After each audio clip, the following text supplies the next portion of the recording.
tan iyo muddo horeba qoomiyadda Soomaalidu waxa ay ku dhaqan tahay qorax ka soo baxa geeska Afrika. Khubarada ka faaloota taariikhda dhulka Soomaaliduna waxa ay sheegeen inuu magaca Soomaali ka soo jeedo laba eray oo Carabi ah, kuwaasi oo kala hadoo iyo maal macna ahaan noqonaya dadkii xoolaha badnaa. Muddo dheer kadib magaca Soomaaliya waxa galay taxriif, waxaana noqday Soomaaliya. sida ka muuqata magaceedaba qoomiyadda Soomaalidu waa xoolo dhaqato, waxaana la sheegaa in noloshoodu boqolkiiba 60 ay ku tiirsan tahay xoolaha nool, halka 20 ka soo hadhayna ay degan yihiin magaalooyinka, sidoo kalena 5 ka mid ah ay ku tiirsan tahay noloshoodu kalluumaysiga. Inkastoo aan la garanaynin asalka iyo halka ay ka soo jeedo Soomaalidu, iyaga laftooduna aan is aqoonin, haddana aqoonyahan badan oo Soomaaliyeed ayaa waxa ay qabaan in uu asalka Soomaalidu ka soo jeedo Tiiriyiintii oo 2000 oo sannadood ka hor ku noolaa adduunka. waxaa jira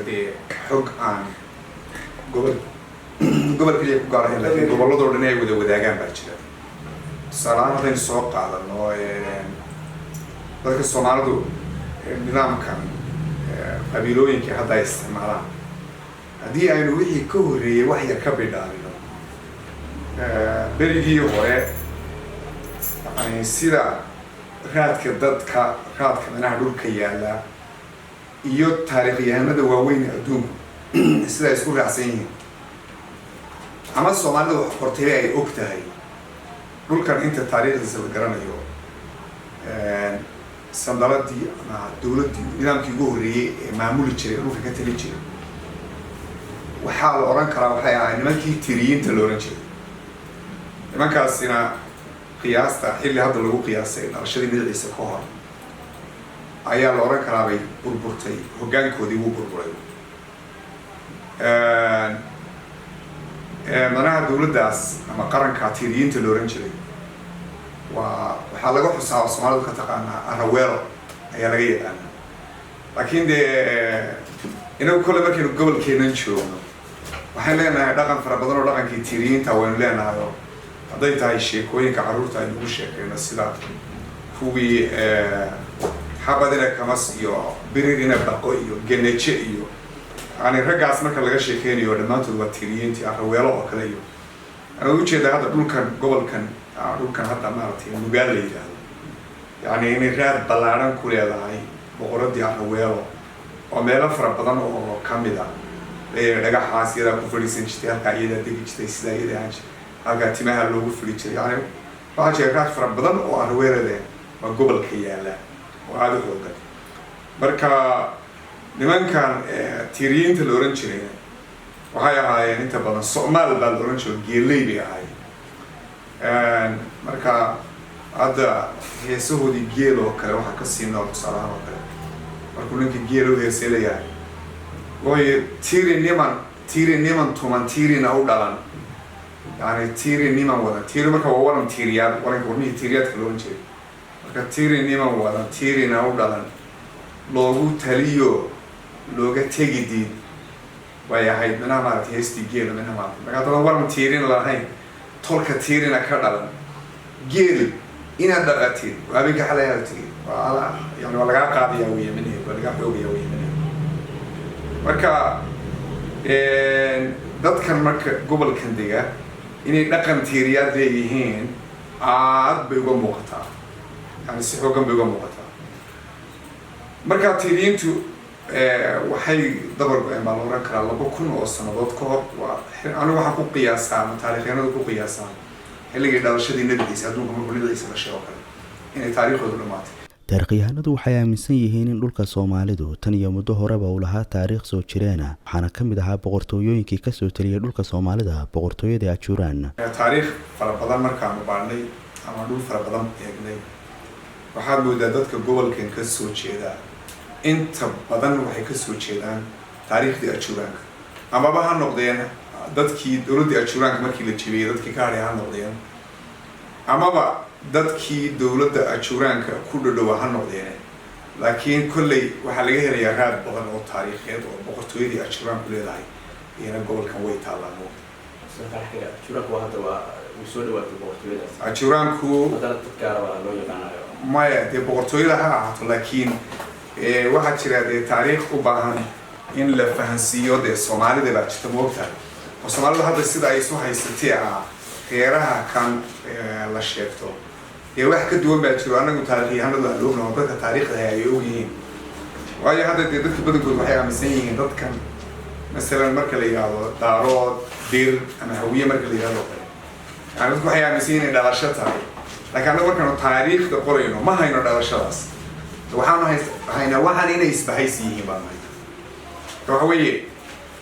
sababta raadka ajuuraanka looga helayo gobollo badan oo Soomaaliyeed oo kalena waa laga helaya qabiilooyin badan oo hadda magacyo kala sheegtana waa laga helaya boqortooyada ajuuraanka markay jabtay dadkii waxyaalo kale sheegtay magacyo kale sheegtay marka haddii si dhab oo taariikha loo baaro waa la garan karayaa minaha maaragtay taariikhdii ajuuraanku meeshay martay waa la garan karayaa mar ugu dambeysay oo qabaa'isha daarood saldanad u talisana anigu markaan ilaahay ka baqayo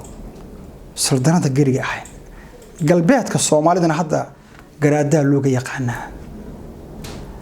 markaa kadib cid magaca garaad qaadata saldanadaha shushuuraha ku xigay Soomaalida oo haddeena isticmaala laakiin garaadkii ugu horeeyay wuxuu ahaa garaad abawaan wuxuu qabay Axmed Guri walaashis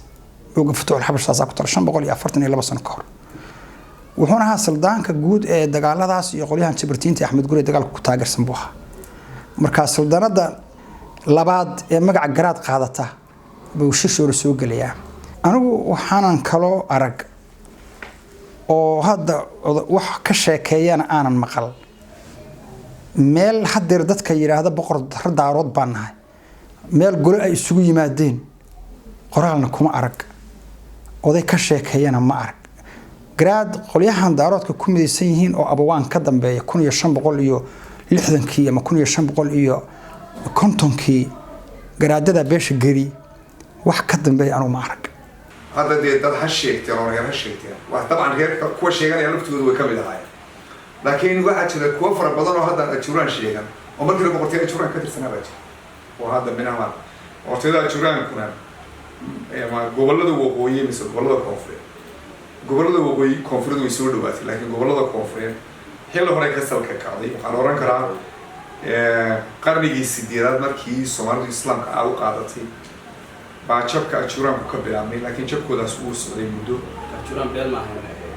qaran buu ahaa waxay boqortooyada dalkan hogaaminaysay daadiinaysay in ka badan 800 sano oo bay dalkan hogaaminaysay minaha marka nimankaasi adigu markay jabeen dadkii soo haray ama qabiilooyinkii hore Soomaalida soo haray ayaa waxay u kala jabeen 3 qaybood ayay u kala jabeen 3 qaybood u kala jabeen way boqortooyadii oo diinta islaamka ka soo jeeday iyo koox raacday koox islaamkii qaadatay oo dadkii muslimiinta ahaa ay inoo yimid raacday iyo koox ka aamustay marka boqortooyadii wixii raacay waa la jabiyay waana laga adkaaday marka macnaheedu waxa weeye 3 nin oo walaala ayaa nina boqortooyadii ku raacay oo u hiiliyay nina islaamkii raacay nina kuwii ka aamusay noqday marka kuwii ka aamusay markii dambe waxay noqdeen dadkan hadda la haybsoo la yeeso marka yeesidu sababtay la xiriirsan sidaas ay ahayd nidaamka qaabkii ku timid sidaas marka dadkii soo haray dee burburkii boqortooyada ajuuraan ka soo haray baa waxay u kala baxeen dir isbahaysi la yidhaahdo dir iyo isbahaysi la yidhaahdo daarood isbahaysi la yidhaahdo hawiye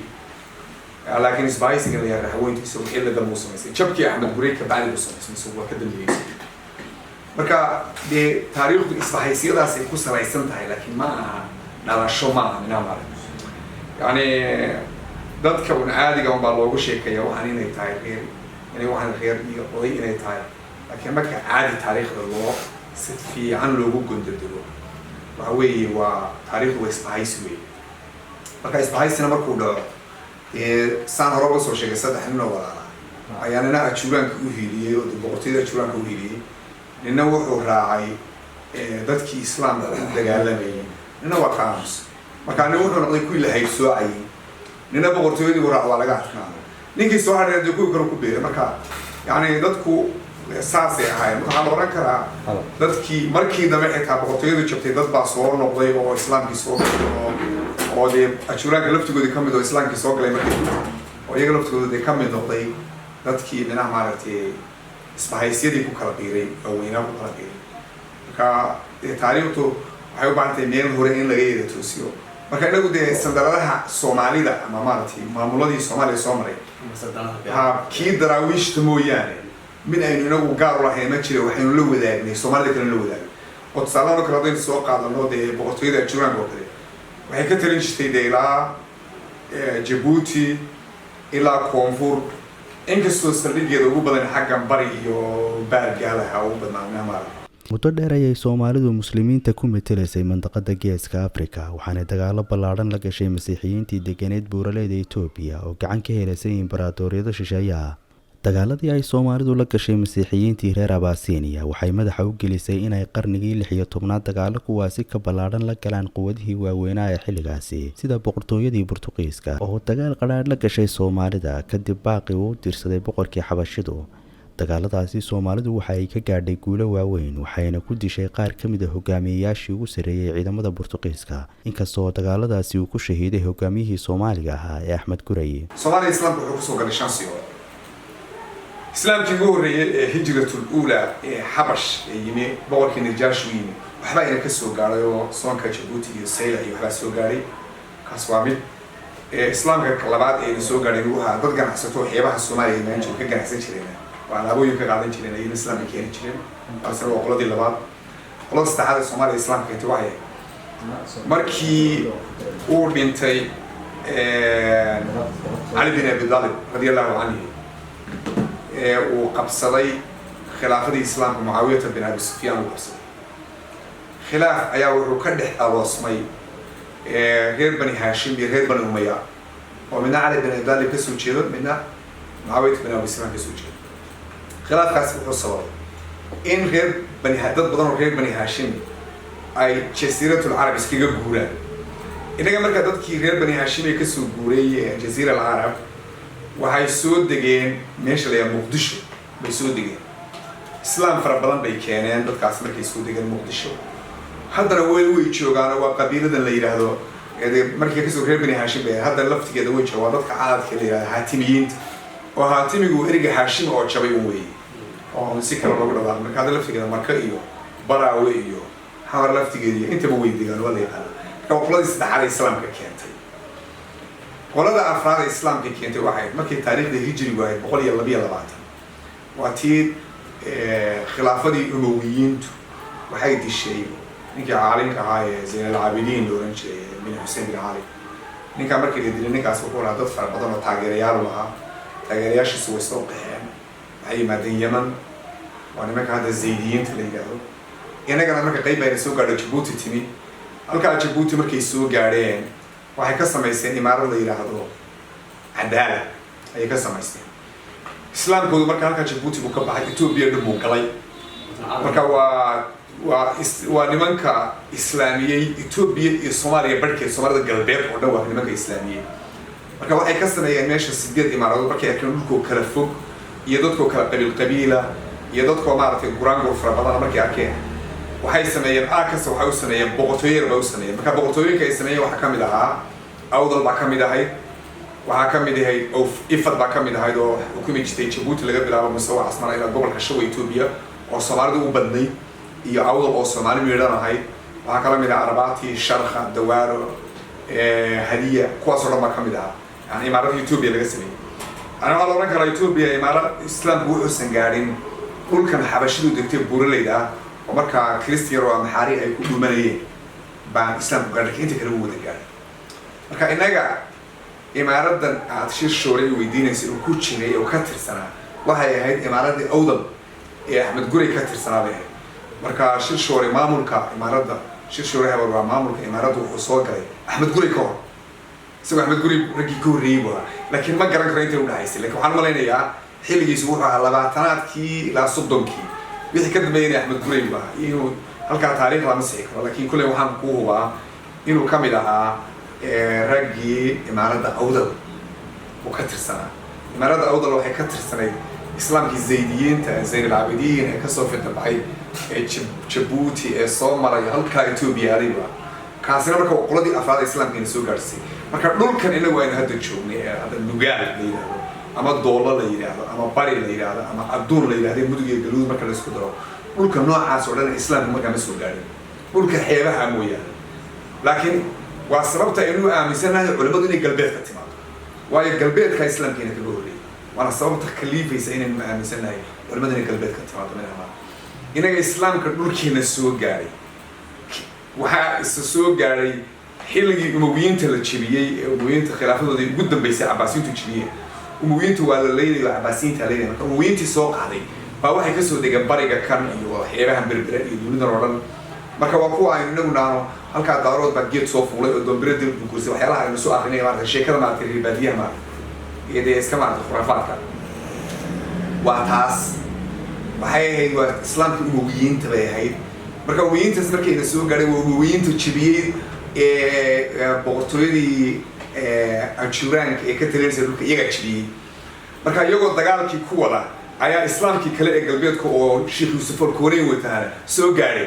marka laba aabul baa la geliyey boqortooyadii ajuraanka sidaas baa dalka lagaga saaro ninkii ugu dambeeyey waxaa lagaga hadhay magaalada qalaafa lagaga soo haray waayo webigaa wuxuu keenay webi shabeellaa wuxuu keenay caqabad moogtahay oo dadka islaamka ay gudubkiisii iyo loo qalab qaadan moogtahay marka sheekh shoore habar waa imaaradda uu ka tirsanaa waxay imaaradan sheekh yuusuf alkoneyn watay markii dambena axmed gurey uu hogaamiyaha ka ahaa markii dambena loo hiilay marka markii xilliga axmed gurey la soo gaaro inta in yar ka hor xidig axmed gurey intaan la soo gaaro markii taariikhda 1200 taariikhda miilaadu markay waa xilliyada ay samaysmeen isbahaysyada dirka iyo daaroodka ay samaysmeen marka isbahaysigani intaa uu xoogeysanayo mar qolo walba dee dad bay urursanaysa soomaalida filiqsanayd ma garanaysa ee boqortooyada juraga ka hadhay baa la urursanayo qolo walba dee waxbay urursanaysay minaha marka qolo walba waxbay urursanaysay marka waxaa aada u tanaaday boqortooyada daaro isbahaysigii daaroodka iyo isbahaysigii dirka iyo isbahaysigii awiyaha oo isna koonfurta ka socday baa aada u tanaaday marka jajabku wuu fara badan yahay oo waa taariikh aada iyo aada u fara badan oo minaha xoogan weeye minaha maaragtay waa taariikh mug weyn oo u baahan in waqtiyo fara badan laga sheekeeyo minaha maaragtay marka isbahaysyadaas laakiin waxay soo afgo-een xilligii dagaalka axmed gurey la galay walyihii dirkii daaroodkii hawiyuhu way hiil tageen axmed gurey bay u hiiliyeen marka hiilka ay hiil tageen axmed gureyna way u hiilinayeen dad urursina way ku jireen oo hadda tusaalahaan oo kale dee daaroodka oo kale dad fara badan baa kusoo biiray dirka oo kale xilligaa dad fara badan baa kusoo biiray waa la kala dee sida maaragtay loo kala yara dheereynayay ayaa dadka loo kala urursanayay marka isbahaysyadu oo hadda dee isbahaysyada daaroodka ee galbeed jiro oo dhan xilliga axmed gurey xilliyada daaroodka iyo isbahaysyada dadkan daaroodka ee galbeedka jiro oo dhan Soomaaliya xilligii axmed gurey bay ku biireen daaroodka kusoo biireen minaha maaragtay oo yani isbahaysigu wuu socday minaha maaragtay iyadoo dagaalka lagu jiro dee dadkan oo dhan waxay ka hadheen boqortooyada ajuraanka laakiin boqortooyada ajuraanka hadday qaybsantay oo in dee isbahaysi hawiye ha noqotay ina isbahaysi la yidhaahdo dir ina noqotay isbahaysi la yidhahdo daarood marka dadkii ku filiqsanaa dalka baa isbahaysyadu kala xoogayeen oo kala urursanayeen oo qolo walba dee in urursanaysay minaha maaragtay marka saasay minaha reerahani ku bilaabay markii muddo uu joogayna dadku waxaaba loo qaatay magacii inuu yahay magac oday inuu yahay baa loo qaatay laakiin magac oday maaha waxaad ka arkaysaa marka abtirsiyaha la sameynayo kale qaabka la isugu kabkabayo magacyana inay yihiin magacyo afrikaan oo kushetiga waad arkaysaa magacyana inay yihiin magacyo carab ah marka wax la isku kabayo midda kale wuxuu magacan waxaad ku garanaysaa oo kale masalan dee nin hawiye oo wiilkiisa hawiye bixiya la arki maayo nin daarood oo wiilkiisa daarood bixiya la arki maayo nin dir oo wiilkiisa dir bixiya la arki maayo waayo magac waa magac isbahaysiya magac qof maaha moogta waayo hadday yihiin magacyo qof dee waa lala bixi lahaa moogta laakiin waa magacyo isbahaysi ku yimid ya ma dir iyo daaroodii baa lala baxa waa nin waad aragtay ilmo la hawiye anu kolley ma arag laakiin hadday jiraan oo kolley waxaan isleeyahay waa wax yar farakutilis weeya minaha maal ayaan isleeyahay marka kolley anyway waxay ahaayeen isbahaysi bay ahaayeen laakiin Soomaalidu say ku aqbalaysa iska aragtay laakiin kolley taariikhdu qoraal iyo dhigaal bay gelaysaayo waxaan qoraalka dhigalka galon baa soo haraya wixii afkuna oo iska haray moogta dadka yar hadda taariikhdu hadda way isbedelaysaa sababtay isu bedelaysaa waxa weeye taariikhdii ku teenka ahayd iyo afka way baaba'aysaa sababtay u baaba'aysaa waxa weeye dagaalkii sokeeyey iyo dhibaatooyinkii dalka soo maray ayaa waxay kala jareen wixii la ahaan jiray iyo waxa hadda la yahay waayo mashquul baa galay wixii hore marka dadku hadda wixii hore way ka guureen qof walba ku raadinaya wax cusub marka kolley wixii on qoraal gala unbaa soo haraya minaha maaragtay marka dadku de waxay doonaan sheegaan weli hayga taariikhanadu waxaa nu qoro unbay dadku ka dhawoodo tixraacayaan minaha maaragtay muddoba qowmiyadda Soomaalidu waxay saameyn weyn ku lahayd guud ahaanba mandaqada Geeska Afrika waxaana ka dhashay culimo waaweyn oo ay ka mid ahaayeen Sheekh Uways Axmed, Sheekh Cabdiraxmaan Saylici iyo sidoo kale Sheekh Yuusuf Alkawnayn aabihii higaada afka Soomaaliga.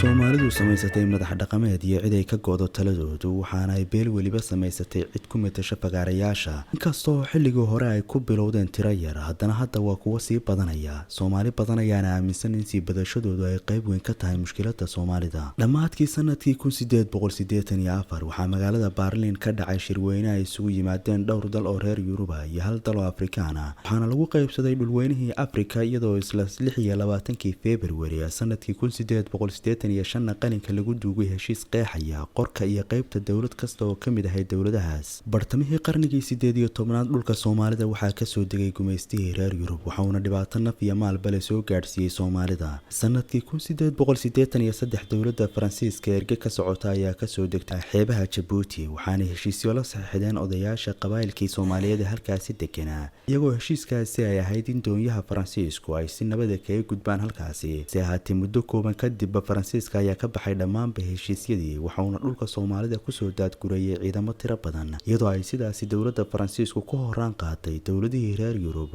waxaana markaasi laga bilaabo reer Yurub noqdeen kuwo u soo kala tartama dhulkii dihinaa ee Soomaalida. waxaa xilligaasi isaguna meesha ka baxay taliskii Sinjibaar oo ku dhacay gacantii gumeystaha sidoo kalena Masaarida oo si fudud uga soo degtay xeebaha Soomaaliya gaar ahaan Baraawe iyo Kismaayo ayaa cadaadis lagu saaray inay ka baxaan dhulka Soomaalida. haddaba sidee ayuu ahaa xaalka Soomaalidu kolkii ay soo degeen gumeystuhu sidee ayuu soo la dagaalamay gumeystuhu dhaqankii adkaa ee Soomaalida? xilligan markaynu taariikhdan daba ka soo bilaabayno waxaan ka soo bilaabanaa 1840 baynu ka soo bilaabaynaa waayo wixii hore waxay raacayaan taariikhdii Axmed Gurey iyo sandaladihii bay raacayaan laakiin taariikhdan dambe ka soo bilaabaysa 1850 ka soo bilaabaysa diyaar manaha gobolkan aynu joogno ka sheekayno horta marka ugu horeysa gumeysigu markuu gumeysigu dhulkeena soo galay waxay Soomaalidu waxay yiraahdaan waxay geeyigo nabada geeyiga oo nabada guurti iyo nin lehina ka taliyaan gar ee xana aan la niqin guurkuna hidara yahay guuyadana faras uu qiimo badan yahay ayaa gumeysiguna soo galay عليه واحد ما يسافر هذا لازم كوان صور بيحنايا حلقة سوماليدو جرء ممنوع بهنا لنا يعني وحصل متشين قرصور كوضعها هذا عدالة له وجرء حلمنا نتشين أنا أيضا جرء حلنا نتبع جميس الصوت كجرء حلمنا نتشين جويدنا حوالها أنا بحوطي ما بدنا فرس وفرس مركب وحولك بي أنا ما يشان حالات ayaa lagu bedelan jiray way farasku waa gaariid kadii raacay lagu dagaalamay xoogab waxa waa ayaan ku ahade hubiyo gaariid labadaba uu waa hadii badarkeeda leeyahay guurkuna hidaraac waayo sidan deemartay ado guurk dadku si ay gaar oo ay yaqaanaan bay u kala guursan jireen oo isaga yaqaaneen manama kamicneed waxaan lahayn dhaqan dhisan oo nidaamsan iyo qaab nololeed taagan bay bulshadu lahayd yani bulshada nolosheeda wax qaab nololeed ka khaldana ma jiro markaas wada cad loo haysto gabadha Soomaaliyeed tusaale ahaan oo kale wixii guri ku saabsan iyada injineer ka ahay haday weelo baahato iyada samaysan jirtay haday u baahato wax guriga aqal lagu dhiso iyada samaysan jirtay haday u baahato qaab inta loo kariyo iyada samaysan jirtay marka macnaha qaab nololeedka bulshada waxba kama khaldanay wada cad ayuu haysta وهايست وضع رياض عد هايست marka wax kasto nolol ay kamid qaab haysta qaab haysta dadkana markaas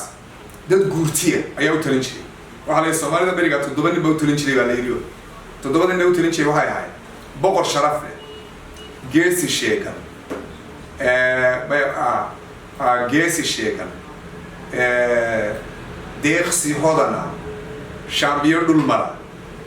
iyo shardabaal odaya sheekh buuni ah iyo abwaan toddobadaa nin baa u talin jiray toddobadaa nin baa soomaalida u talin jiray oo marka taladu ay laysu yimaado inta badanna soomaalidu khamiisaha oo kale iyo way shiri jireen oo waxay kala qaadan jireen warkay kala qaadan jireen marka toddobadaa nin baa u talin jiray dadka oo minaa maaragtay warkooda la dhegeysan jiray waxay yidhahdaan la raaci jiray marka iyadoo toddobadaa nin u taliyaan ayaa gumaysigu soo galay gumaysigu markaa intuusan soo gelin sahmeeyaal buu soo diray wuxuu yidhi bal bulshada tan bal qaabkay u dhisan tahay iyo qaabkay u samaysan tahay si aynu ogaano meelaha laga dumin karo hala soo eego marka gumaysigu wuxuu soo diray 2 sahmiye oo wuxuu soo diray sahmiyihii kasoo degay xaafuun ee dhulkan oo dhan maray iyo sahmiyihii Richard Burton ee kasoo degay berbera labadaas sahmiyo soo diray sahmiyaha hore marka magaciisu iga maqan yahay laakiin wuu jiraa qoraalkiisa iyo bugaagtiisa waa la hayaa waa laga helayaa library-da Ingiriiska waa laga helayaa marka sahmiyaha labada sahmiyaba isku war bay celiyeen marka markii la ogaaday bulshada tan qaabkay u dhisan tahay ayuu gumaysigu marka soo dhisay habkii uu dumin lahaa marka waxaa la toddobadan inay bulshadan u taliyaan horta dadka u taliya waa in la dumiyaa baa layidhi marka dadkaa la dumiyaa bulshada loo talin karo haddaan dadkaa la dumin looma talin karo baa marka waxaa la yidhi waayahay see baynu u duminaa gumaysiga marka uu yidhi okay ninka boqorka ah soo meesha uguma sarreeyaha waxaa la caaqil baynu samaynaynaa inaga inoo shaqeeya horta cuqaashu saasay ku bilaabeen oo ingiriiska talyaaniga waa samaystay waxaana loo sameeyey in hawsha boqorka lagu gudbo ama garaadka lagu gudbo ayaa loo sameeyey waxaa yimi ninkii dhulmarka ahaa ee dal iyo dadyaqaanka ahaa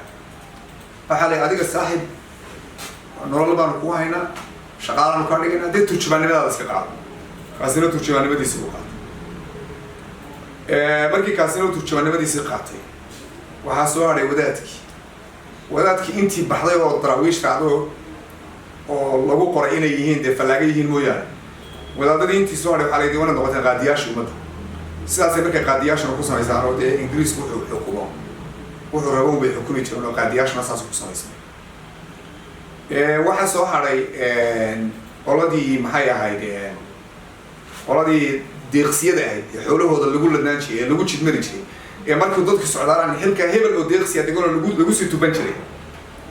ninkaana waxaa la yidhi war deeqsinimada joojiyo waxaa ganacsada noqo kabadhayaasha iyo meelaha maaragtay ciidamada ingiriisku joogaan iyo ganacsi ka furo oo anaguna ku taageero ninkii deeqsiga ahana waxaa laga dhigay nin gambadiiyo baysteynka xisaabiyo xaggana loo duwo waxaa la yidhi iska daa baa la yidhi minaha maaragtay xoolahan aad bixinaysa waxaan jooji baa la yidhi moogta waxaa la duminayaana waa madaxdii ummadda la socdo ingiriisku madaxdii ummaddu duminayaa moogta waxaa soo hadhay ninkii abwaanka ahaa iyo ninkii odaygii samatalyaha wixii labada tan maskaxdoodu wayna ka horreysaa sinaba loo heshiin karno maxaynu samaynaa meeshaynu ka aragno xadhig iyo dil iyaga waa la dili jiro waa la xidhi jira nin abwaan oo geyiga Soomaaliya joogay oo aan ugu yaraan 5 sano xadhiga soo marin maba jirinba xilliga ingiriiska ninka ugu yar baa Yemen lagu soo xidhay ama waxaa la geeyey Hindiya halkaas lagu soo xidhi jiray weliba dadka laga qaadi jiray wadada xaaji aadan afqaloox iyo wada socotaan la xidhay oo ilaa Hindiya lagu soo xidhay la fogeeyey minaama saas abwaanadu dhow la xidhi jiray wala daldal jiray minaama marka odayga shardabaalka ana waxay dee nimankani dhaqankii iyo bulshadii iyo afkii iyo wax walba wayna ka badiyaan marka nimanaynu u talin karo maaha iyaga marka waa la xidhi jiray waa la dili jiray minaama marka labadaas saasaa lagu fanteeyey boqorkii iyo caaqilkii baa lagu gudbay ninkii dhulmarka ahaa turjubaan baa laga dhigtay deeqsigii ganacsada noqaa la yidhi geesigii waxaa la yidhi geesigiina waxaa laga dhigtay askari baa laga dhigay waxaa la yidhi mushaar qaado militariga iyo ciidanku soo biir baa la yidhi waad ujeedaa dee ingiriisku Soomaaliya dhulku ciidamada ka urursado markuu meelaha ka dagaalgelayo ay ciidamada ka urursan qaran boolisku ka dhigtay minaama marka horta markii saa loo dumiyey madaxdii dalka xoogaa kacdoonadii kacayna la wanjalay oo sida Masar loo kale kacdoonkii daraawiishta oo kale isna la dumiyey markaasay u barnaxantay meesha in waxaa la oran karaa xilligii jabkii daraawiishii wixii ka dambeeyey unbay saldhigtay yani gumaysigu uu saldhigay minaha maaragtay dhulka uu saldhigay minaha maaragtay markii dambena gobolnimedoonkii iyo waxyaalihii ku kacay soo garan weysay ayay ugu muuqatay inuusan meesha sii joogi karin uusan fadhigi karin minaha maaragtay sidaa daraaddeed markii inay ka tegay laftigeeda waxbuu qaribayo wuxuu qaribay wuxuu yidhi ninkan dee dad buu tababaray oo dee u shaqayn jiray oo iskuulladiisii ka soo baxay oo wax baran jiray minaha maarag marka markii ay iskuulladiisii kuwii ka soo baxay isaga u shaqayn jiray oo arkay inuusan meesha haysan karin wuxuu yidhi war waan idinka tegaynaaye orday ninkuna gobanimadoonka ku biira dabeedna kuwii u shaqayn jiray gobanimadoonkii ku biiraan marka xafiisyadii lasoo galay ee xafiisyadii lagu soo noqday xafiis yaa yaqaanay ninkii la tababaray soo maa saa hoggaanka ummadda ayaa ku fadhiistay markana intiida isagu tababaray baa mar labaad hoggaanka ku fadhiisatay oo hadda rag fara badan oo kale markii xafiisyada lagu fadhiistay oo kale hadda nin reer waqooyi oo reer Hargeysa oo gabi oo kale bay isma doorin gaalkaan diray iyo daarta kii galay isma doorin gaalkaan diray iyo daarta kii galay macnaheedu waxa weeye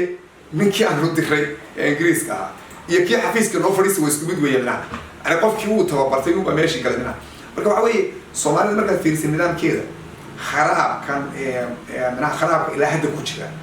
xilligii gumaysigu soo bilaabay dadkii hoggaanka bilaabay kharaabkii galay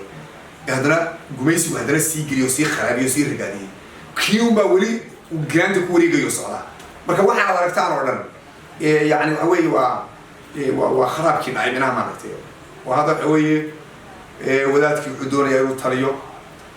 siyaasigii wuxuu doonaya inuu taliyo kii jabhadka wuxuu doonaya inuu taliyo kii ganacsadaha wuxuu doonaya inuu taliyo odaygii samataliska wuxuu doonaya inuu taliyo marka mid walba taladii marka waxay gashay kharaab xilligaa gumaysiga la geliyay baa kharaabka soo bilaabay ilaa taladaas kharaabka laga saarana Soomaaliya hoggaankeedu ma hagaagin si kastoo ay ahaataba dhulka Soomaaliduna uu ku jiro gacanta gumaystaha waxaa ka soo dhex baxay dhulka Soomaalida mandaqad ka duwan dhulka intiisa kale gobolka Sool wuxuu iska diiday marnaba inuu aqbalo gumaysi waxa ugu horreyn Genefka ku dhuftay dhammaan heshiisyadii ay soo bandhigtay dawladda Ingiriiska kuwaasi oo ay saxeexayeen beelihii deganaa gobolada waqooyigu bulshada reer Sool waxay hubka u qaadatay tan iyo markaasi laga bilaabo sidii ay gacanta gumaystaha uga saari lahaayeen guud ahaanba dhulka Soomaalida iyadoo halkaasi uu ka dhashay halgan ballaaran oo saameyntiisu ay gaadhay deegaanada Soomaalida xilligaasi laga bilaabana bulshada gobolka Sool waxay hubka u qaadatay sidii dhulka Soomaalida looga saari lahaa gumaystaha iyadoo halkaasina uu ka dhashay halgan weyn kaasi oo saameyntiisu ay gaadhay dhammaan geyiga Soomaaliyeed isla markaasina caan ku noqday halgankii Sayid Maxamed iyo daraawiishta xilli lagu qiyaasayo bartamihii sanadkii 1825 waxaa ka soo kici timay deegaanada ogaadeen iyo nin Soomaaliyeed oo da'diisu meel dhexe tahay waa nin tallaabo fudud oo dheereynaya waxauna ka soo tagay ehelkiisii iyo dadkiisii isagoo aan wadanin wax sahay ah waxauna foodo soo saaray dhanka bari ee halkii uu deganaa ilaa iyo uu ka soo gaadhay deegaanada hadda loo yaqaano Sheekh Xasan Nuur waxa uu degay halkaasi waxauna ugu horreyn halkaasi ka dhisay masaajid muddo kooban kadib waxa uu caan ka noqday guud ahaanba deegaanadii uu ku cusbaa waxa la sheegaa inay caanimadiisa qayb weyn ka qaadatay dabeecadihiisii wanaagsanaa ee lagu bartay suhdigiisii iyo la kacabsigiisii badnaa ayaa iyaguna noqday astaamaha lagaga sooco dadka intiisa kale muddo 40 sanadood ah oo halkaasi deganaa Xasan Nuur waxa uu ku dhalay 23 caruur oo ugu weyn yahay Xaaji Cabdulle kaasi oo ah Sayid Maxamed Cabdulle Xasan aabihi Xaaji Cabdulle waxa uu ku dhashay dooxada Casuura oo hoos tagta degmada Laascaanood ee xarunta gobolka Sool sanadkii 1836 waxaana dhashay hooyo lagu magacaabi jiray Khadiija Jaamac Cabdulle waxa uu barashadii diinta ka qaatay aabihi waxa uu xifdiyay Quraanka Kariimka isagoo kutubta raacashadeedana siinayay muhiimad weyn inkastoo aanu Cabdulle xagga waraaca ka gaadhin heerkii aabihi haddana waxa uu caan ku ahaa heshiisiinta dadka iyo wanaag barista Sheekh Cabdulle Xasan waxa uu dhalay 10 caruur oo ugu weyn yahay halgamaagii caanka noqday ee Sayid Maxamed Cabdulle Xasan Sayid Maxamed Cabdulle Xasan waxa uu ku dhashay baliga loo yaqaan Sacmadeeq oo u dhaxeeya magaalooyinka Woodward iyo Buuhoodle sanadkii 1884 bilowgii yaraantiisaba waxa la sheegay inuu sayidka ka muuqatay calaamadaha hogaamintu iyadoo la soo wariyay inuu jeclaa inuu hor socdo caruurta xilliyada ay tegayaan goobaha ciyaarta Sayid Maxamed waxa uu meel fiican ka gaadhay barashada cilmiga sharciga isagoo intaasi kadibna u kicitimay dhulka barakaysan ee Xijaaz si uu halkaasi ugu soo guto waajibaadka xajka muddo kooban ka bacdi Sayid Maxamed waxa uu soo laabtay isagoo xambaarsan fikrado waaweyn oo xiriir la lahaa dadaaladii gobonimo doon ee ka soconayay qayb ka mid ah wadamada gobolka sida Mahdigii Suudaan iyo Axmed Curaabi oo halgan ka waday gudaha dalka Masar kaasi oo ahaa mid uu kaga soo horjeeday faragelintii ajnabiga iyo xukunkii Masaarida ee xilligaasi oo uu arkayay kuwa saaxiib dhow la noqday gumaystihii reer Yurub imaatinkiisii magaalada berbera sayid maxamed waxa uu la kulmay dhacdooyin aanay indhihiisu ku farxin waxaana markiiba u muuqday xaddiga ay leeg tahay khatarta kusoo wajahan ummadda Soomaaliyeed taasina waxa ay noqotay fikradii ay ka dhalatay aas-aaskii ururkii daraawiishta iyo bilowgii halgankii soconayay muddada ku dhow rubuc qarniga taasi oo sayidka iyo daraawiishtiisu ay kula jireen gumaystihii reer Yurub haddaba su-aasha isla weydiinta ayaa waxa ay tahay sayidku ma kaliya ayaa fikradani keenay mise waxaa jiray rag kale oo la waday fikradaasi aan markii ugu horeysay war aan Soomaalidu iyo taariikhyahanadoodu wax badan ku ogeyn aan sheego xarakatu daraawiish ama magaca daraawiishta la yiraahdo ma ahayn wax Soomaalida ku gaar ah wuxuu ahaa fikrad laga dhoofinayo magaalada barakaysan ee Maka waxaan jecelahay taariikhda lama xanto qof ku soo u jecel yahayna khasab ma aha in waagaas wax u dhacay in waxaan jecelahay qodobkan sidiisa aad u sii deysaan okay mishinka hawlgalka magaca daraawiish waxa hogaaminayay dariiqadii axmediyada ahayd garabkeedii Maka maamulayay ee shaaficiyada ahayd ee saalixiyada loo oran jiray madhab shaaficiya ahlu sunna wal jamaa dariiqa saalixiya farceeda dariiqa axmediya farceeda saalixiyada imaamka masjidka xarameynka waxa waaga dabiici ahayd dabiici maahan waxa sharci islaam ahayd meesha kacbada la yiraahdo in ay nabi maxamed sallallahu alayhi wasallam u dardaarmay inay maamulaan isaga iyo usrada haashimiyada ay banu mudalib niman la yiraahdo ahlul bayt la yiraahdo ba kacbada ilaahay subhanahu wa ta'ala u doortay waxa marka sugnayd imaamiyada xaramku inay ahaayeen dad haashimiyadisa sheekh maxamed saalax iyo dariiqada axmediyada qoladii marka qabiil ahaan meesha joogtay maamulaysi meeshana jasiiradda carbeed la yiraahdo imaara haashimiyad niman la yiraahdo baa ka dhisnayd oo ninkan isagu ciduu rabta ilaah baa caalamka islaamka wax badan oo qasan baa jiray marka la tilmaamayo raadkii wiilkan urdun joogay boqor xuseen awowgiisa labaad noqonaya awowgiisa labaad meelahaas buu noqonayaa ama awowgiisa buu noqonayaa oo shariif xuseen isagana la oran jiray baa meesha haystay ee qolada reer cabdicasiis ma maamuli jirin kacbada waagaas kacbada sheekh haysta sheekh maxamed saalax wuxuu dagaal ku abaabuli jiray dawladda Ingiriiska dadka qaar baa 25 bicthoo diray yiraahdaa Allahu a'lam laakiin waxa ka hana qaaday laba bicthaa ka hana qaaday bicthadu u diray Suudaan oo mahdiga Suudaan loo oran jiray oo darwish markii hore magacooda ku dagaalamay magaca darwish ku dagaalamay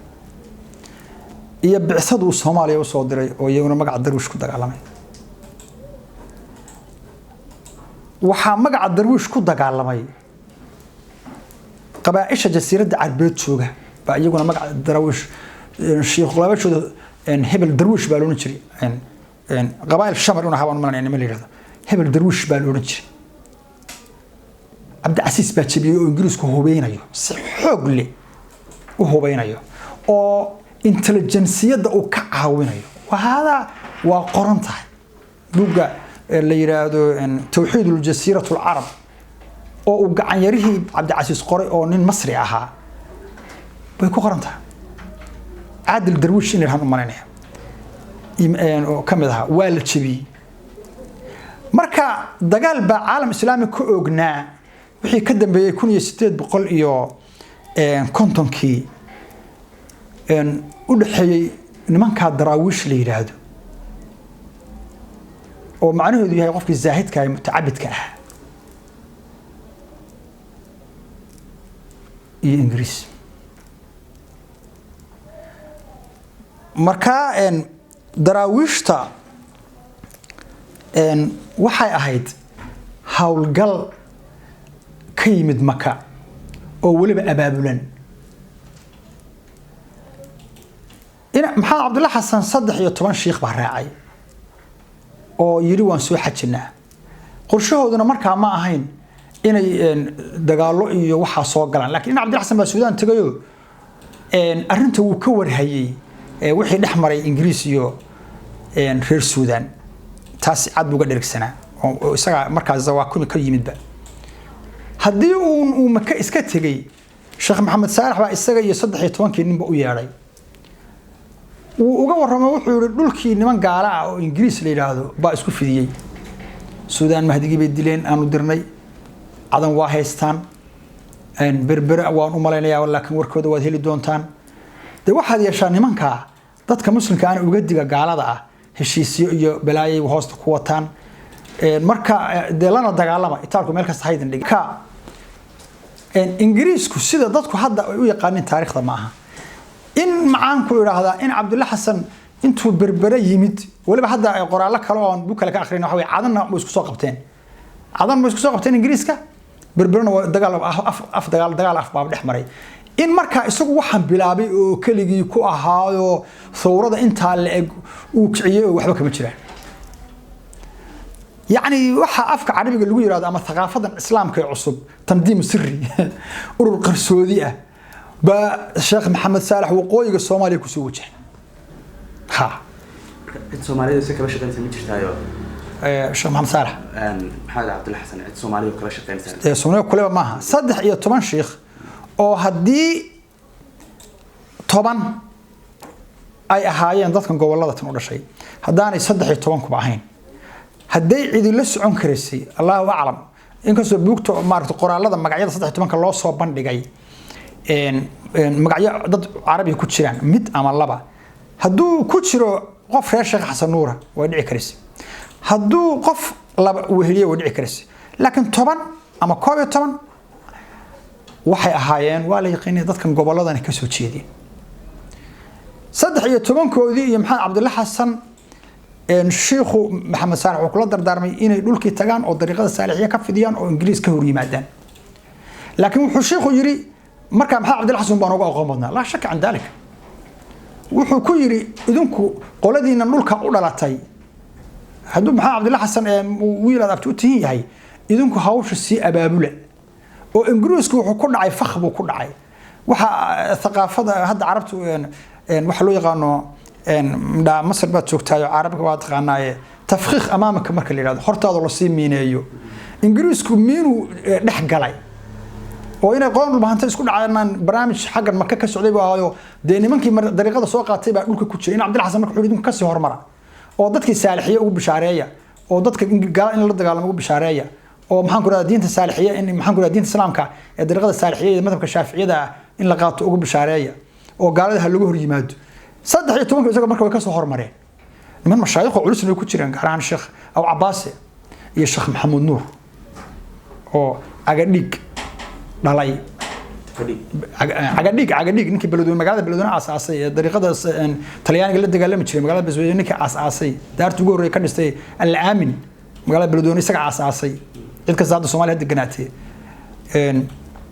Sheekh Maxamed Nuur oo caalin ah iyo Abu Cabbaas oo caalin ah niman koon caalimiin ahayn oo sayidka abtiyaashi ahayn way jiraan culimo ahayn laakiin maxaan ku iraahdaa de mashaayikh diimeed ahaayo dad xujay ah xaajiyaal baa loo jiray xaaji waxa kamid ahaa aw aadan said waxa kamid ahaa ogle said ogle iyo aadan abtiyaashi ahayn laakiin ma hayniyo mashaayikh ma ahayn laakiin labadan nin mashaayikda cilmiga diintu aad u ka baxsan waxa yana Cabbaas oo gurdimi lagu dilay oo watay ogaadeen dartu u laayay 45 nin u dilay iyo Sheekh Maxamed Nuur oo isagu halkan laascaanood agteeda ku aasan oo la yaqaano awlaadiisuna ay adduunka dib ka joogaan Sheekh Maxamed Nuur kadib way ka soo hormareen maxaa Cabdullahi Xasan marka aadan buu ka yimid marka imaaradan haashimiyiinta la yiraahdo iyadu waxay ku xidhnayd Uthmaaniyada ka tirsanayd laakiin hadal iminka carabtu iyo turkigu ay ku kaftamaan oo turkigu kaga saxsanaa baa jiray khiyaama ku jirta ingiriisku wuxuu ku yiri marka turkiga iska caydisaan oo adigu aad turkiga aynu jabino baan adiga boqorkaaga dhigaya carab oo dhan buu ku oran jiray Shariif Xuseen laakiin Shariif Xuseen mar walba wuxuu oran jiray suldaanatu Ciliyan hoostaga anigu daacaddaradaasuna way ku jirtay dishonestygaas ku jiray inuu ninkan turkiga suldaanka isna uu suldaanad doonayo carab oo dhan suldaan looga dhigo halkan ingiriisku hoos kala haystay halkan suldaanatu Ciliya waa la yaqaanaa buwaagta ku taala isagu wuxuu hoostagi jiray suldaan Cabdul Xamiid maadaama uu nin Quraysh Haashimi isna ma ka masuulaha waxay ilaa umawiintu waxay caadaysteen inay iyaguna kacbada maamulaan ummadda islaamkuna suldaankoodu mar iyagu maamulayeen Cabbaasiin ay haayeen mar Mucaawiya suldaanadu waasay umawiin ama maamulisay marka dambe Turkiga ka horeeyayba laakiin iyaga ceelkooda iyo saqaayada looguma tagi jirin saldanadina Ilaahay baa ka qaaday marka Turki u dhiibay oo saas la isku ogolaa dad islaam ah kitaabka inuu xukum jiray laakiin dishonesty baa ku jiray sax weeyaan waa cadahay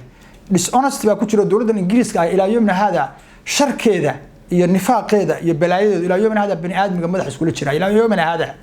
wax taagan kadibna laakiin Cabdi Casiis watan ku hadalka sida loo faafiyo albata uu ka soo horjeeday khilaafada islaamka albata Ingiriisku cilaaqo la lahaa waana maanta dhibaatada islaamku uu dareemayo وانا حدونتا iyo isbedelka taariikheed ilaa yoom alqiyaama akhir zamaanka arrimaha dhici doona saldanada reer al sacuud in ay samxan ku iraahdaa mar walba reer galbeedka afkana islaamka aad wax uga tusto reer galbeedkana hoos kala socday washay cad wata hadeerto dawladda Mareykanku u diro soo jidda iyo madaar Khaleed iyo ciidamada Mareykan la geynayo si ay u ilaaliyaan محميد وقسميان ووح عادي ودشاعه وحنا وان مانت له عالم الإسلام كذا عيه ووح إسكان نور بأوجيه فكرك وهذه أنا فكرك سلكية هذا وهذه هذا محمد عبد الوهاب قابل بس هو الشيء أن حل جالس إنه شيء يعني تاريخ شيء إن شيخ عالم الجرتين فرا وهذه سنة علماء أشعرية دي مثلا شفته سنة هنا مسالحية دي ها شيخ علي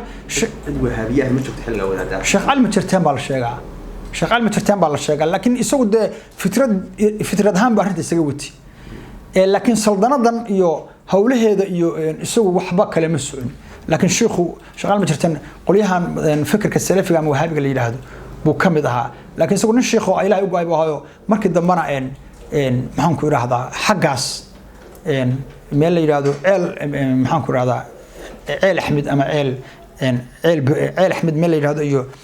marka agtooda ku dhintay isagoo la dagaalamaya Sufyaan oo biyamaalka u hiilinaya inta badan ragii fikirkaasi sayidka la dhaqaajiyay waxay noqdeen kuwa ku shahiiday dagaaladii adkaa ee daraawiishtu la gashay Ingiriis kadib bilowgii dagaalka sayid maxamed Soomaali badan ayay isku fahmi waayeen dagaalkaasi waxa uu galay dagaalo badan oo kula dagaalamayay Ingiriiska iyo Soomaalidii la socotay iyadoo sayidku ugu dambeyntiina xarun ka dhigtay magaalada Taleexa oo ka tirsan iminka gobolka Sool halkaasi oo ahayd deegaanadii uu ku soo karay sayidku marka laga yimaado inuu dhulkaasi ahaa deegaankii sayidka haddana waxaa jiray waxyaabo badan oo sayidku u arkayay inay tahay halka ugu haboon ee halgankiisa haddaba maxaa uu kaga duwanaa deegaankaasi deegaanadii kale ee Soomaaliyeed tan aad weydiisay ee ku saabsaneyd powerka askariga ee gobolada Sool iyo Sanaag inay Ingiriisku la dagaalamaan dadkaas joogay waa su'aal iska basiida dooxadan la yiraahdo nugaasha magacan afka Soomaaliga nugul buu noqonayaa nugulkuna waa xayawaanka aan biyaha ka maarmin waa lo'da iyo fardaha meeshaas Ilaahay subhanahu wa ta'ala waxa uu dhigay waxa loo yaqaan fardo iyo gamaan buu qarnigaas dhigay dadkuna bini aadmigu iyaga ila tahay waxan dhacaya wax dadku sameeysto ma adduunka ahdaafta ka dhacaysa dadku iyagan ictibaar la ku eegani waxa dadku isagoo ka socda ma ficilkun baa loo diraya من لا أن إلهي سبحانه وتعالى وحقوق تلقى dhulka iyo fardaha iyo dadkaas in dad Ilaahay diintiisa ka tago oo gaala ah ay ismutaan marka meesha fardaha jooga waxaad ka garanaysaa gabayga Sayid Maxamed kun asana kun cadaana kun cagaara kun saas intaas markii laga qaaday geeli sameeyna le halkaas laga akhristaa waay fardahaas waxay ahaayeen ahdigii hore ee badaawada nolosha basharka ah baa lagu dambeeyay macal Ingiriisku qoryaha uu hore mariyay maahane duulaankiisu gaadhina kuma jirin taanguna kuma jirin dawladna kuma jirin fardahaas baa binaadmiga macal gaaladu ku duul jirtay iyo Arab iyo Islaamba وايه فردهاس waxay u saamixeen dadkaas inay sidoo ida jaaba ka sheekeeyay maxaan ku iraahdaa inay noqdaan powerka askariga ee ugu badan ee ka taliya dhulka hadda ximan loo yaqaan ximan ilaa berbera oo meel la yiraahdo dubur in ay noqdaan quwa غير متنازع wad aan idna kula marmarno tan hadda kaaga sheekeeyay isweyn koral isweyn walaalkiis ninkii bad mareenka ahaa isaga laftiisa hebel isweyn baa loo jiray isweyn baa loo jiray inuu sheekh iyo berbera dhexda ku arkay nimanka fardoolida ee dhaca u taagan xilligaas ceelbuur odaybaha nin uga sheekeeyay fardo sanaag bari ka yimid inay xoolo kaga dhaceen markaasuu yiri waqtigiina waad qaadateen nin baa ugu lagftay wuxuu yiri anoo xamar jooga baa yiri adiga yaa tahay marka oday weyn buu ahaa adiga yaa tahay markaasuu yiri dhulbaanta yaa ka tasuu niman maxamed garaad markaasuu yiri waqtigiina waa qaadateen buu anagoo yar buu ayaa wuxuu yiri waxaan aragnay ugaardidasa ceelbuur agtida anagu degan buu war uu ugaadhan maxay aragtay mar dhow ay fardahaasna soo galeen buu wax allaale wixii geel ahaa way naga qaadeen buu wax allaale wixii ari ahaana iyo way ka tageen way iskaga tageen buu qofkii caawda neef u reebayeen haday doonaan marka wuxuu yiri yaa hoy ciidiina waqtigeed waa soo qaadatay marka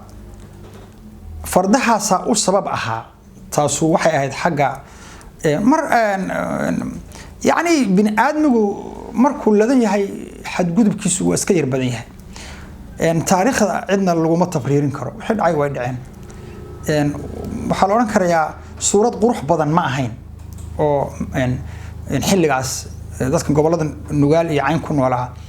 suurad misaaliya oo sax ah oo aan leenahay sharci bay ahayd ama aqli bay ahayd ama diin bay ahayd ma ahayn laakiin waxa la yiri marka ay u baahdaan geelu ka yaraado geel ma dhaqan jirin waliba garan dadka nugaasha ku nool marka la yiraahdo maxaa u dhaqan weydeen waxay una jireen sanga ururin marka mid baa wuxuu ku faanayay geela marka uu leeyahay geelan anagu meel fog baan ka soo qaadnaa buu geela ugu hees jireen adoo gaabtaa geej la wacayo gaanka webigiyo gorsay habar gidir laga soo guray waliba يعني خلط بس كذا قالوا هوية حاصل هاي معنا ويجا وحيسوا من سنين ضد علماء ضد دين أساس يعني خضاء بس كثير شرتي وضدكم النصب كأي مادة الدنيا وحصل انتسابيين سداس يضو أحبا دولة إنجليز كتمت دولة إنجليز كان أيوة عايزن كور هين باور كوس عسكرية يهوب كيس كدبنا يعني ده من السؤالات دم من قلت بدون وذات كي يرجع للطريقة قاطعة من تقدم كسوت شيء iyaga isku mutay dooxada nugaaleed marka iyagu ma aysan ogeyn ingiriisku inuu yahay iyagu ma aaminsan inuu ingiriisku xoog badan yahay waxa aaminsan inay dhulkan sugaygan Soomaalida la yiraahdo marka laga reebo dhulka nugab la yiraahdo nimanka ku nool ogaadeen la yiraahdo oo ingiriisku ku sifayn jiray recalcitrant qabaa'il anid oo madax adag oo iyaga waxa ingiriisku iyo reer galbeedku maal talyaani jarmalka ingiriiska sababta ay yani uga nacay badnaayeen ogaadeenka qolada dhulbaanta waxay ahayd ogaadeenku nimanka explorerska abay qaar badan ka laayeen saddex talyaani meel ku dileen I think in ingiriis meel ku dileen laakiin qolada dhulbaanta maadaama la yiri haba u tagina uma aysan iman laakiin halka maadaama Ethiopia ka dhowdahay oo Kristana hararna markaa muslimka gacanta ka baxday cabsi weyn kamaysan qabin oo xoogaa dhula ku jira in harar gaaraan iyo masiixiyada halkan sameel iska go'an bay hada islaam joogo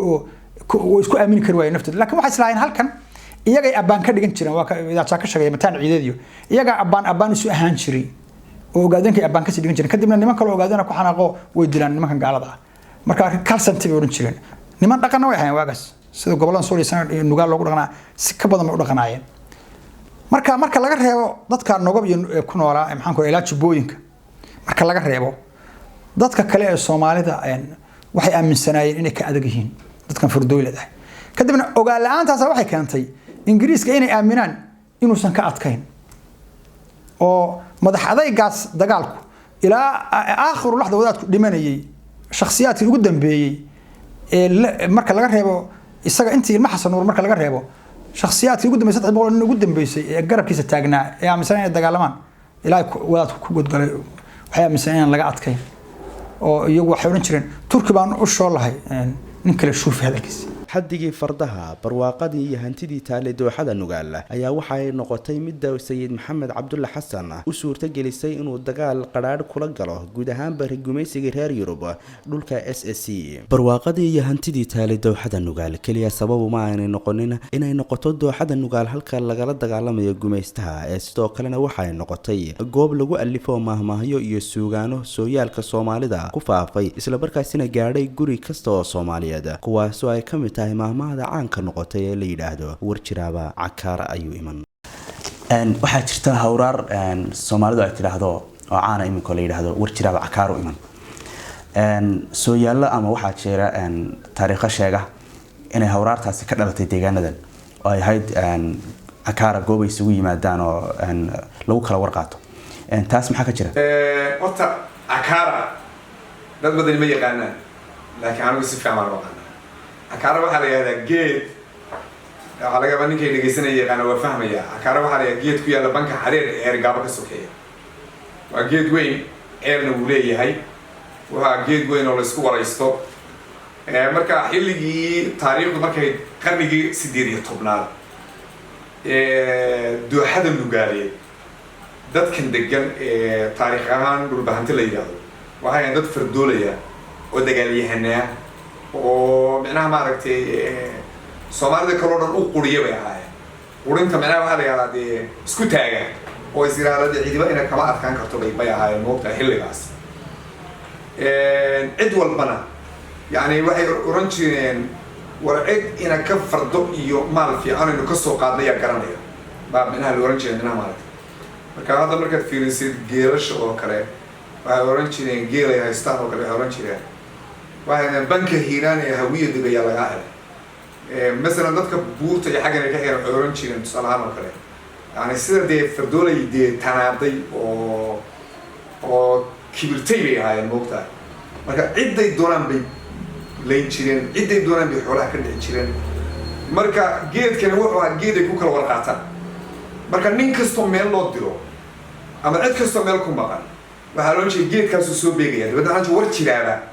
warjiraaba cakaaru iman أنا جيت كعكارة يا ورك استوجرا إيمان دونا، مركا تاريخنا سلاس إيه جيت كسلوك لو ورقادن شري، محا أدون شرا، محا حول الله صور عاي، محا ما أنت الله هيا، مركا جيت كلو جيت كي قرن جيت سديد يطبنا، تاريخ ما كي تكون يتضوى بقول لو كلو ورقادن شري، بذكر لو كان دجانا أي فردور ده وبدناية، ويجون يسلين شري، سؤال كنا يلين شري، لبده بقى يلين شري، مركا حيل جاس بقى geed kaasi ku kala warqaadan jiray marka geedkaasi qofkaan aqoon hada uu sheegay inuu ku yaala waanka xadee waa deegaanka dadka dhulbaanto ay deegaan eelna waa ku yaala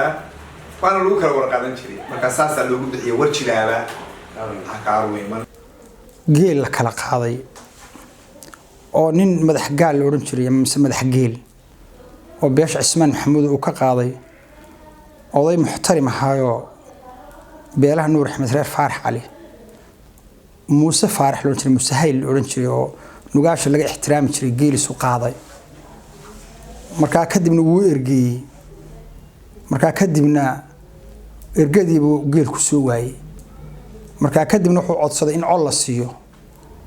أو قليهاس جيل كدع يرهر قرر للجيليو مركاس وحليلي وحنكسيرنا بقول حالات وحبا هذا أولاد جيله هنقول جيل مركا أذو ومهمهايو oo عوض wuxuu geelay in geel ay soo dhamaahane aniga geel bariya lagu siin maayo iyo aritoona ma rabo ama waa ayr baan ahaanaya nimanka ay dhacay waan col iyo awood baan nin u waayay baan noqonaya ama col baa la siinaya doo yaqaanin dadku hadalada oo geelaygu miyuusan maxaan ku iraahdaa lahayn faaliye dabcasar la yiraahdo geelaygu miyuusan dalyaqaan dal cabsar la lahayn geelaygu miyuusan fiqi lahayn geelaygu miyuusan halkaas u la maray waran lahayn kadibna waxaa lagu heshiiyey maadaama dhulku buuro iyo waxaa yahay in muddo 1 sano ah bal colka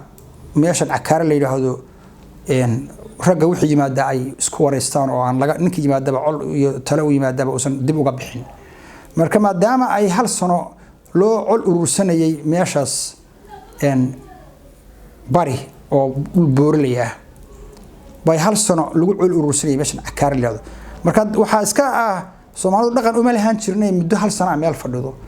marka arrin bay ku yar iktishaafeen cusub oo ku yar daahfureeno wararkii adduunka oo dhan nin maka ka yimaada nin Madiina ka yimaada nin koonfur ka yimaada nin waqooyi ka yimaada marka dhaqankii baa wuxuu noqday in wixii xaqiiqo ah golaha ay yimaadaan marka dambe halota wixii aan golaha imanna wax war aan raad lahayn bay laga soo qaaday kadibna dadkii baa fahmay in meesha hadii gola la sameeyo xaqiiqadiisu warka isugu timaado nin walba war buu keenaya xaqiiqa aan la kulmay kadibna waxay ogaadeen wixii aan war jira haduu jiraba inuu halkan golahan imaanayo markaas ay u yiraahdeen war jiraaba cakaaru iman taas soo saahay منطقة هذا عراق أبي كتلا لين عكن محن كره قبلة سول يعني وده كان محن كره هذا قبلة سول سنة عند دقنيه ولي يقعد دقن لخص نمن كي قرد دا وقدو شبايه إبو قربود بحر يوغري عقوميري قاقي كهالي غير شواعد لقولو بلاينين وحاقولي صديقان سواقا جوي يقيلين وحاقروف تعيريت كوراريد القشيشة